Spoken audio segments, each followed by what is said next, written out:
50장은 그렇게 넘어가고요. 51장 보겠습니다. 조금 복잡하다고 제가 앞에서 말씀드렸습니다. 51장 1절 보세요. 의를 따르며 여호와를 찾아 구하는 너희는 내게 들을지어다 하면서 쭉 나가고 있습니다. 너희를 떼낸 반석과 너희를 파는 우묵한 웅덩이를 생각해봐라. 이 표현 자체가 좀 이상합니다. 너희를 떠낸 반석과 무슨 뜻인지 대충 알긴 하겠는데 자연스러운 표현은 못 되네요. 떠냈다고 하는 거니 깎아냈다, 이렇게 잘라냈다, 그런 뜻입니다. 너희를 잘라낸 반석과 너희를 파낸 우묵한 구덩이를 생각해봐라. 2절 조상 아브라함과 뭐를 또 생각해봐라. 하나님께서 지키셨다는 그런 뜻입니다.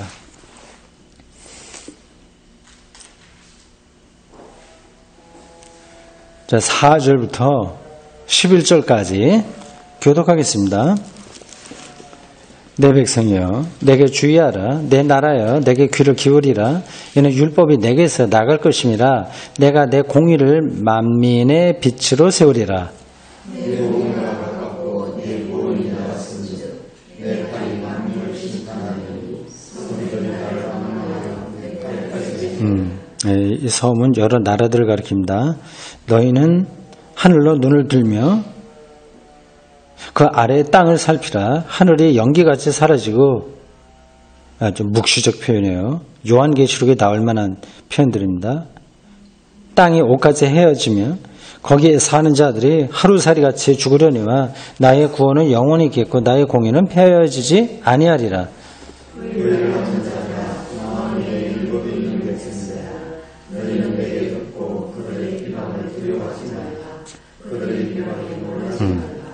옷같이 좀이 그들을 먹을 것이며 양털같이 좀벌레가 그들을 먹을 것이나 나의 공의는 영원히 있겠고 나의 구원은 세세에 미치리라.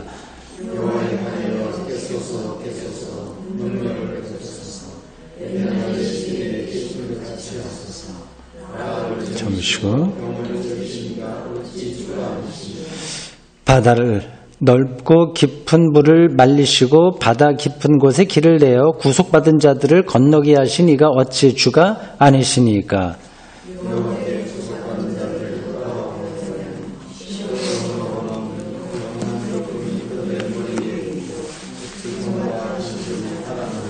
아멘. 네. 위로하는 그런 말씀입니다. 그 바벨론 포로에서 아주 힘든 그런 시절을 보내고 있는데 두려워하지 말라, 그렇게 위로하는 말씀입니다. 여기서 공의라고 하는 말들이 반복되고 있습니다. 하나님의 공의로우심, 공평하고 의롭다라고 하는 뜻입니다. 그러니까 지금은 바벨론이 득세하는 것 같아서 너희들이 억울하게 생각하겠으나 그러지 마라. 하나님은 공의로우시다고 하는 겁니다. 이게 어떤 걸로 표현을 하면 될까요? 일상적인 걸로 보면, 그러니까 어떤 사람은 부자로 살고 어떤 사람은 가난하게 살지 않습니까? 이걸 이제 사회복지가 잘 되려면 빈부격차를 줄여나가는 게 최선인데 완벽하게는 불가능합니다. 근데 부자로 살고 가난하게 사는 거, 이게 가난하기 때문에 무조건 불행한 게 아니라고 하는 거 여러분들 아실 거예요. 부자로 산다고 해서 무조건 행복한 것도 아니고요. 하나님은 공의로워서 부자로 살거나 가난하게 살거나 삶의 준비만 되어 있으면 행복할 수 있습니다. 아주 원칙적으로 그렇다는 거예요. 궁극적으로. 물론 우리가 더 약하기 때문에 가난하면 삶이 흐트러지고 하는데, 하나님의 공의로우심이라고 하는 것은 인간이 만들어 놓은 이 불균형, 이 격차, 이런 것들을 상쇄하고도 남는다, 그런 뜻입니다. 건강 문제도 마찬가지예요. 어떤 사람들은 아주 건강하게 살고 어떤 사람은 좀 힘들게 살기도 합니다. 가능한 대로 우리가 건강하게 사는 게 좋긴 하겠으나 건강하다고 해서 무조건 행복한 거 아니고 좀 약하다고 해서 그렇게 불행한 것도 아닙니다. 그게 공의로운 하나님의 뜻을 잘 찾아보면 어떤 게 느껴질 겁니다. 저는 개인적으로 좀 건강한 편에 속합니다. 이게 그래서 지금 이제 테니스를 일주일에 한 2번이나 3번 치러 가는데 뭐 즐겁게 가고 운동 그런 게 할 때 스트레스 해소되기도 하고, 근데 사실은 스트레스가 없기 때문에 뭐 해소하는 건 아닙니다. 그냥 건강상 이렇게 가긴 합니다. 즐겁긴 하지만 그게 뭐 대수도 아닌 거예요, 사실은. 제가 만약에 다리를 절어서 다리에 장애가 있어서 테니스를 못 친다, 그래서 불행하지 않습니다. 테니스 안 가면 다른 거 하면 되는 거거든요. 그냥 걸으면 되고, 뭐 얼마든지 내가 이 땅에서 태어난 삶을 좋은 뜻으로 향유하고 누릴 수 있는 겁니다. 제가 여기 하나님의 공이라고 하는 말이 나와서 이제 일상적인 거로 예를 들은 건데 정확하게 딱 떨어지는지는 모르겠으나 이런 쪽으로 여러분들이 생각하시면 하나님의 공의로우심에 조금씩 가까이 갈 수 있을 겁니다. 우리는 자꾸만 이제 불평불만 아니면 내가 가진 것 자만하거나 하여튼 그런 쪽으로 가기 때문에 세상이 도대체 공의롭지가 않아, 하나님이 살아있다는 증거가 잘 보이지 않아, 이런 쪽으로 가게 됩니다. 근본적으로 생각을 바꿔야 되는 거예요. 일단 그런 기본적인 우리의 신앙적인 자세를 갖추면서 구조적으로 세상이 잘못된 것은 또 고쳐나가는 치열한 노력, 이런 것들이, 그러니까 2가지가 필요한 것 같아요. 개인의 실존적인 차원에서는 어떠한 상황에서도 하나님의 공의를 경험할 수 있습니다. 좀 약해도 좀 불행하게 보이는 조건이라고 하더라도 그 안에도 하나님의 공의가 있으니까 실존적으로는 그게 가능합니다. 개인의 실존에서는. 그러나 사회 구조적인 차원에서는 이 잘못된 것들은 고쳐나가는 노력, 같이 가야죠. 어느 한쪽만 갖고는 안 됩니다. 아니, 우리나라가 저 북구라파처럼 복지가 뭐 완벽한 건 없습니다만 우리에 비해서 훨씬 잘 됐다고 하더라도 실존적으로 그걸 받아들일 준비가 되지 않으면 뭐 행복할 수가 없죠. 자, 이 공의라고 하는 말은 정말 중요합니다. 선지자들이 많이 이야기하고 있습니다. 이 공의를 이사야가 묵시문학적 방식으로 설명을 합니다. 6절 보십시오. 하늘로 눈을 들며 그 아래 땅, 하늘과 땅 전체를 보라는 거죠. 하늘이 연기까지 사라지고 땅이 옷같이 헤어지며 거기 사는 자들이 하루살이같이 죽으려니와, 여기 한계, 우리의 피조물들의 한계를 말하고 있습니다. 이게 요거를 설명하기 조금 까다롭긴 합니다. 이 세계의 삶이 허무하다, 그거를 말하는 것은 아니지만 그 근원적인 한계, 그걸 뚫어보는 거예요. 그 우주 물리학적인 차원에서도 지구가 이게 다 없어진다고 하는 건 분명한 사실입니다. 먼 미래이기 때문에 우리가 실감하지 못하지만요. 어쩌면 그렇게 먼 미래가 아닐 수도 있습니다. 지금은 굉장히 적당한 생태 균형이 지구에 이루어져서 사람이 삽니다. 어쩌면 그렇게 멀지 않은 시간에 사람이 살지 못하는 지구가 될 수도 있습니다. 이 생태 균형이라고 하는 것은 어떤 임계점이 있습니다. 이 안에서는 그냥 살만한 거예요. 근데 이 임계점을 넘어서게 되면 인간이 제어할 수가 없습니다. 그걸 아직까지 실감이 안 되는 거죠. 우리 아직까지는 뭐 살만한데 뭐 크게 와닿지는 않은데 그건 넘으면 안 되는 겁니다. 이거 제가 다른 때도 한번 말씀드린 겁니다만은 연관이 돼서 그 예를 들으면 그렇습니다. 빙하기, 내가 자주 얘기한 거예요. 이렇게 빙하기가 오기 전까지는 그냥 살만했습니다. 그냥 이 지구 안에서. 근데 오니까 이제 모든 게 생태가 무너진단 말이에요. 그러니까 어떤 방식으로 빙하기와 비슷한 것들이 이 지구에 올 수 있습니다. 좀 뭐 여러분들에게 그런 거 두려워해라 그런 뜻을 드리는 말씀이 아니에요.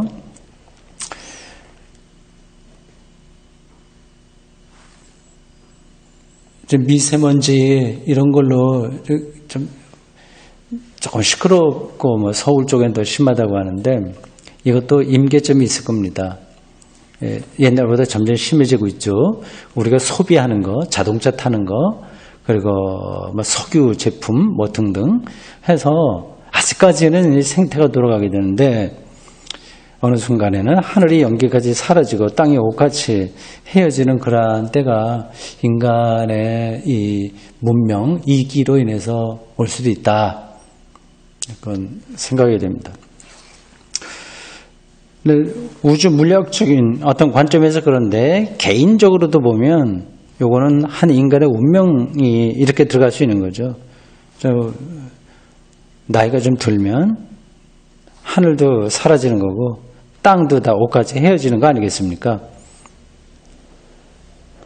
이 세계는 그렇지만 하나님의 공의는 폐하여지지 않는다. 그러니 바벨론 이 제국 앞에 너무 두려워하지 마라. 그 얘기합니다. 그 8절 보십시오.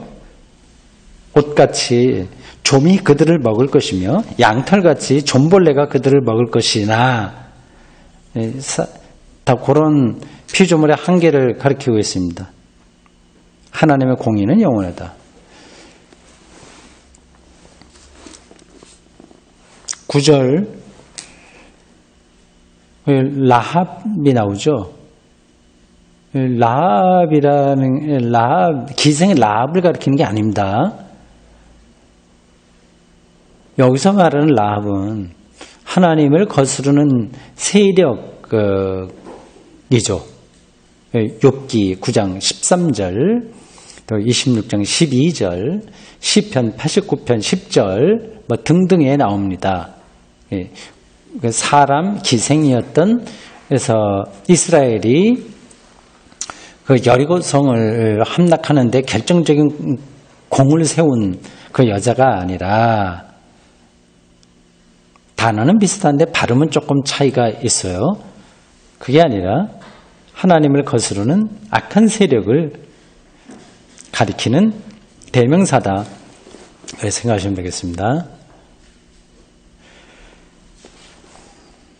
12절부터 우리 23절까지 교독하시겠습니다. 이르시되 너희를 위로하는 자는 나 곧 나이니라. 너는 어떠한 자이기에 죽을 사람을 두려워하며 풀같이 될 사람의 아들을 두려워하느냐.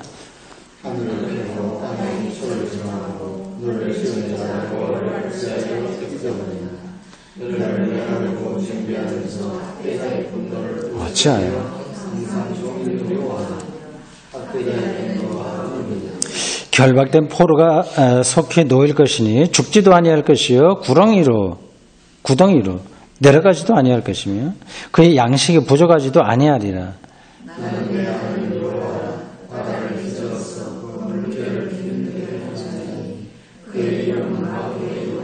내가 내 말을 내 입에 두고 내 손 그늘로 너를 덮었나니 이는 내가 하늘을 펴며 땅의 기초가 반복해서 나옵니다. 땅의 기초를 정하며 시온에게 이르기를 너는 내 백성이라 말하기 위함이니라.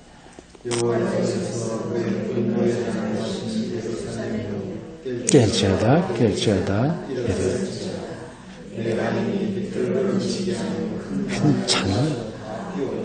네가 낳은 모든 아들 중에서 너를 인도할 자가 없고 네가 양육한 모든 아들 중에 그 손으로 너를 이끌 자도 없도다.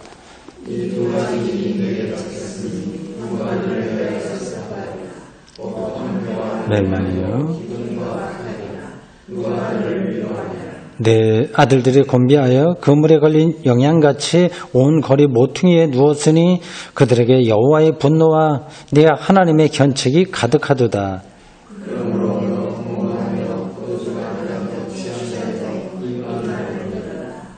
내 주 여호와 그의 백성의 억울함을 풀어주시는 네 하나님이 이같이 말씀하시되 보라 내가 비틀거름치게 하는 잔 그건 나의 분노의 큰 잔을 이게 분노의 잔 이게 반복해서 또 나옵니다. 네 손에서 거두어서 네가 다시는 마시지 못하게 하고 그 잔을 그를 괴롭게 하는 자들의 손에 뿌리라 그들은 일찍 네게 이르기를 복들이나 우리가 넘어가리라 자들이라 나를 넘어가리는 그들에게 네 길거리와 같게 하였느니라. 아멘. 이것도 이스라엘 포로로 잡혀갔던 사람들을 위로하는 말씀 중에 하나입니다. 그냥 위로하지 않아요. 근거가 있어요. 그러니까 하나님이 어떤 분이냐를 알게 될 때 그게 위로가 되는 겁니다. 12절 보십시오. 너희를 위로하는 자는 나고 나이니라. 이사야가 하나님의 말씀을 신탁을 받아서 전하는 건데 그러니까 하나님만의 위로자다. 여러분들 동의하실 거예요. 이건 뭐 자기 영혼에 그게 받아들여야만 이해가 되죠. 되게 오늘 현대 사람들의 위로는 하나님이 아니라 이제 다른 겁니다. 뭐 다른 것도 좀 재미삼아 필요하긴 한데 정말 우리의 영혼을 위로하는 자가 누구인지는 이제 분간해야 됩니다. 근데 이렇게 위로하는 거는 이거 하나님만이 우리를 위로할 수 있다고 하는 거는 그러니까 그 이스라엘 백성들이 너무 세상에서 너무 두려워하기 때문에 그렇습니다. 12절을 그렇게 표현합니다. 죽을 사람을 두려워한다 너희들. 바벨론을 두려워하는 거죠. 풀같이 될 사람이 아들을 두려워한다. 세월이 많이 흘러서 지금 전혀 이런 바벨론과 같은 어려움이 없이 사는 우리이지만 두려워하는 건 똑같습니다. 예, 아무리 여러 가지 조건이 좋아져도 여전히 두려워하네요. 이거 참 어려운 일입니다. 이거 극복하기 너무 힘듭니다. 제가 젊었을 때 여기 저의 연배가 되시는 분들이 계신데 70년대 학번, 초학번, 뭐 뒤 80년대까지도 그렇게 볼 수 있는데 그 시절 젊은이들의 삶이라고 하는 거는 특별한 몇몇 좋은 가정 빼고는 다 힘들었습니다. 제가 신학교 다닐 때 그 충정로 거기서 2학년 1학기까지 있었고 2학년 2학기 때 학부요. 그때 이제 부천으로 학교를 옮겼는데 1학년과 2학년 1학기까지 거기 있으면서 일부만 그런 게 아니라 많은 신학생들이 점심도 못 먹었습니다. 이 쿠폰이 있어야지 먹거든요. 사갖고 점심 먹고 하는데 어려운 거죠. 그리고 뭐 신학생들만 아니라 그때 뭐 구로공단 있어갖고 구로공단에 여공들이 많이 올라와서 거기서 살았습니다. 주로 전라도 처녀들이 10대 중반 후반 애들이 그때 구로공단에 와서 수출하는 거 역군으로 활동 많이 했습니다. 정말 열악한 환경이죠. 야학 그리고 그러니까 무슨 고등학교요? 그러니까 산업체 고등학교 낮에는 일하고 밤에 공부하는 그런 데 많이 있었습니다. 뭐 청년들이나 학생들만 아니라 일반 사람들도 그때 70대, 80대 얼마나 가난했습니까? 다 단칸방에서들 많이 살고 있는데 참 끔찍한 그런 조건에서 살았어요. 그렇지 않은 분들은 아주 일부입니다. 저도 지나간 그 세월을 보면 야, 어떻게 그런 상황 가운데서도 살았을까 하는 생각이 듭니다. 그때에 비하면 지금은 아무리 청년들이 어렵다고 하더라도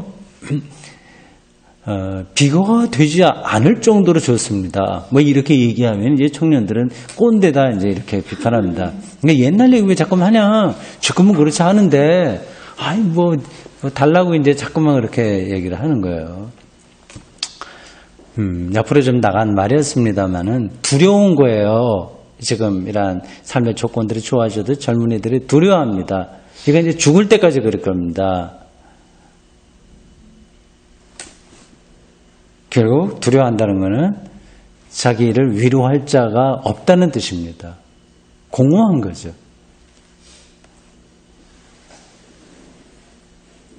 자기를 위로할 자가 누구냐 하는 것을 아는 게 중요한데, 이사야가 그래서 그냥 공허하게 그냥 근거도 없이 허황된 얘기를 하는 게 아니라 그 하나님이 어떤 분이냐 하는 것을 13절에서 이렇게 얘기합니다. 하늘을 펴고 땅의 기초를 정했다. 이 만물의 토대가 하나님이다 하는 겁니다. 그거를 우리가 아주 뼈저리게 안다면 두려워하지 않는 거죠.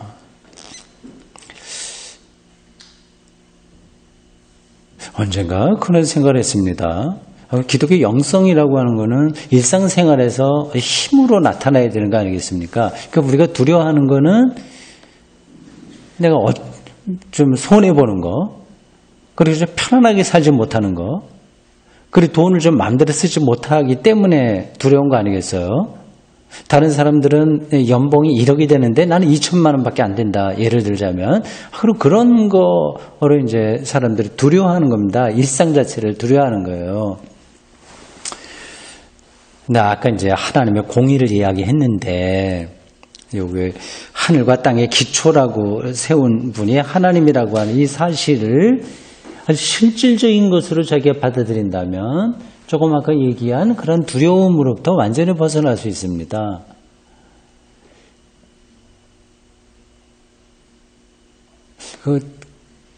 설명하지 않아도 되죠. 왜 그게 가능한지. 근데 제가 느끼고 있는 바로 조금 그래서 설명하겠습니다. 제가 입장을 바꿔서 목사가 아니라 어느 공장에 다니는 직원이다. 아침 8시까지 출근해서 뭐 6시까지나 7시까지 어떤 부품, 자동차 부품을 만드는 공장에 다닌다. 뭐 다른 일이라도 좋아요. 어떤 일이라도 가능합니다. 그런 경우라고 한다면 그것 자체를 재미있게 느끼는 겁니다. 내가 아침에 일어났네. 오늘도 해가 떴다. 그리고 물을 마실 수 있다. 내가 어디 출근할 때가 있다. 보니까 사람들도 만난다. 그리고 점심도 그 공장에서 요즘 점심 다 주겠죠. 점심도 먹을 수 있고 커피 한잔하고 그 자체가 자기 삶의 즐거움이 되는 겁니다. 그럼 두려워할 게 없는 거죠. 조금 월급 적게 받는다고 해서. 이게 별로 설득력이 없는 것 같네요, 여러분들. 그럼 다른 말로, 목회로, 그러니까 큰 교회 한 500명, 아니면 1000명 되는 교회 목사가 있고, 우리 교회 같은 교회에 있다고 합시다. 그러니까, 이거 빨리 교회 부흥하지 않으면 어떻게 하나, 이렇게 초조하게 생각하면 그게 두려운 거예요. 근데 그렇게 하지 않고, 수요일날 한 10분 이렇게 나와서 같이 공부하는 거, 이거 자체가 즐거우면 목사에게 다른 두려움이 생기지 않는 겁니다. 그래도 뭐 당신은 그 가족이 직장 생활에서 먹을 게 있으니까 두려워하지 않지. 그거 없으면 어떻게 할래? 이렇게 질문하는 사람이 있을지 모릅니다. 근데 그건 좀 다른 문제입니다. 그거는. 실제로 내가 먹고 살 문제 젊어서 목회할 때 그때부터 아예 교회에서 받는 사례비로는 살 수 없고 가족도 생활력이 없다고 한다면 그럼 이제 다른 방법을 찾아야 되는 거죠. 제가 말씀드리는 핵심은 하늘과 땅의 기초를 놓으신 하나님에 대한 전적인 신뢰를 갖고 그분이 내 삶의 위로가 된다는 것을 일상에서 어떻게 경험하느냐, 이걸 말씀드리는 겁니다.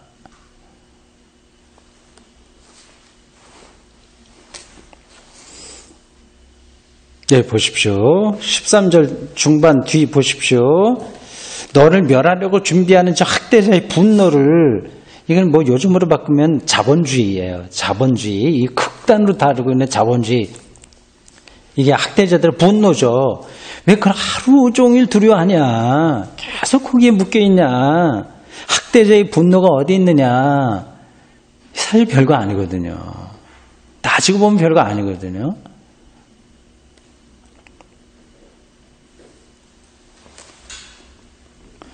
네, 17절에 보면 여호와의 손에서 그의 분노의 잔을 마신 예루살렘이여 깰지어다 하면서 그 분노의 잔을 이제는 저 너를 학대하는 자들에게 쏟는다, 이렇게 말하고 있습니다.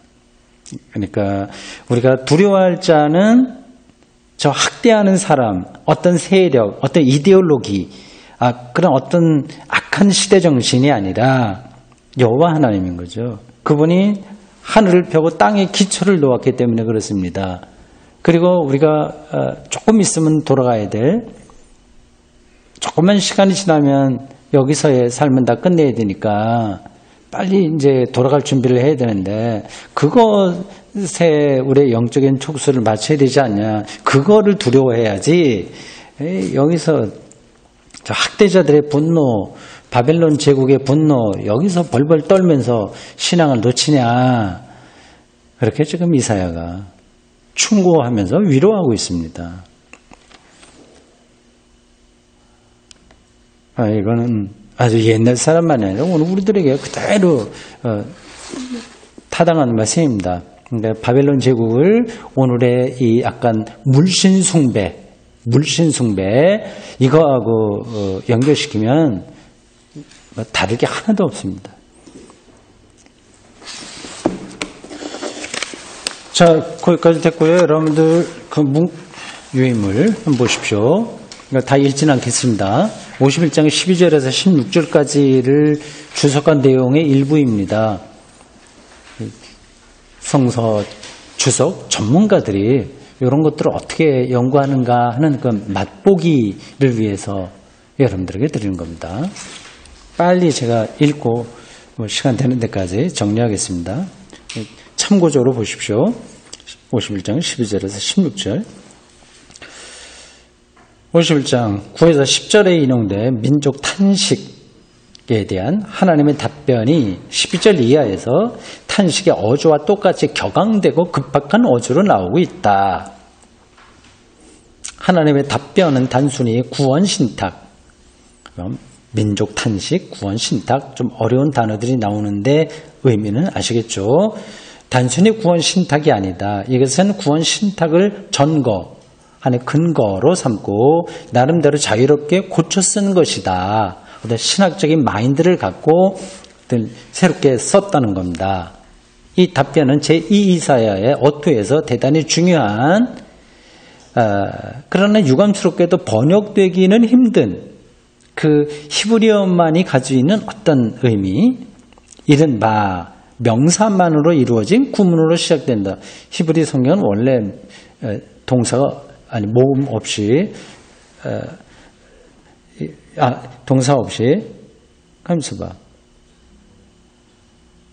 명사로만 내가 지금 뭐 착각을 했네. 모음 없이 자음으로만 여기 되어 있습니다. 모음이 없이 문장이 되어 있는 건데요. 근데 이 부분에서는 명사만으로 되어 있다고 하네요. 그러니까 히브리 성경은 점 찍는 게 많이 있는데 그게 어디에 찍히느냐에 따라서 조금 의미가 달라진다고 합니다. 근데 그거는 전문가들은 이제 다 알죠.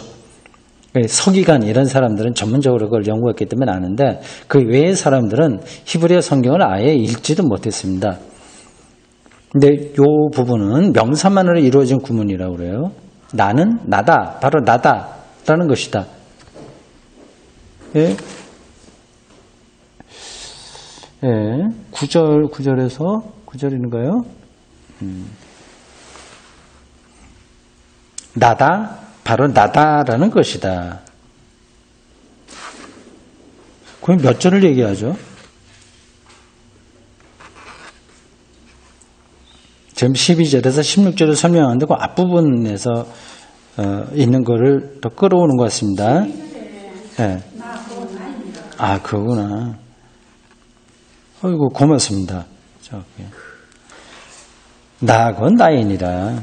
이건 모세가 호렙산에서 하나님의 소명을 받고 나를 보내신 자를 누구라고 내 백성들에게 말하면 되겠습니까? 이름을 알려주십시오 했을 때 들은 소리하고 좀 비슷하죠? 나는 나다 그런 거예요. 이게 아주 장엄한 의미인 거예요. 다른 것으로는 묘사할 수 없어. 그분 스스로만 자기를 나타낼 수 있는 그 존재를 가리킬 때 나다 얘기하는 거죠.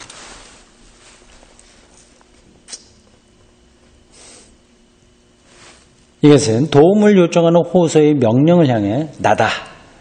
너희를 위로할 자는 바로 나라고 마주 외치는 소리이며 그 다음에는 너희는 누구이기에 있길래 두려워하냐는 논쟁과 질책조의 물음이 이어진다.